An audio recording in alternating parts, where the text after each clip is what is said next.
কোনটা সেরা, ইয়োকোজোনা নাকি সান পাপড়? সেটাই টেস্ট করব এই ভিডিওটিতে। ঝটপট চ্যানেলটি সাবস্ক্রাইব করে ভিডিওটিতে লাইক দিন এবং ফেসবুক থেকে দেখলে পেজটিতে অবশ্যই ফলো করবেন। প্রথমে টেস্ট করব সান পাপড়।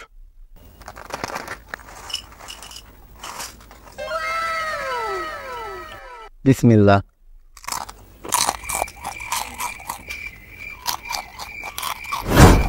এইটা খেতে সাধারণ পাপড়ের মতোই লেগেছে, তবে অনেক মচমচে ছিল। এটাকে দেবো আমি 3 স্টার। এইবার টেস্ট করব ইয়োকোজোনা চিপস। ইয়োকোজোনার মিনিংটা কি সেটা যদি আপনারা জেনে থাকেন অবশ্যই কমেন্টে লিখে যাবেন। দেখতে অনেক সুন্দর। নাইস। বিসমিল্লাহ। হালকা ভুট্টার স্মেল আসতেছে। এই ইয়োকোজোনা চিপসটা বেশি ভালো লেগেছে পাপড়ের থেকে। ইয়োকোজোনাকে দিব আমি 4 পয়েন্ট। কোনটা সেরা সেটাই দেখবো আজকের ভিডিওটিতে। Mark active school strawberry flavour নাকি Mark active school chocolate flavour, কোনটা বেস্ট?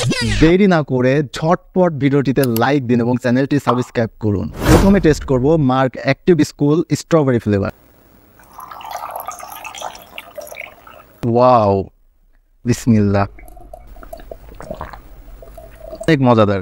25 টাকা হিসাবে এটা যথেষ্ট ভালো, অনেক ইয়াম্মি। এবার ট্রাই করবো mark active school chocolate flavour milkshake. বিসমিল্লাহ। স্ট্রবেরি ফ্লেভার এবং চকলেট ফ্লেভার দুটাই প্রায় কাছাকাছি, কিন্তু স্ট্রবেরি ফ্লেভারটা আমার কাছে বেশি ভালো লাগছে। অস্থির, তাহলে জিতে গেল স্ট্রবেরি।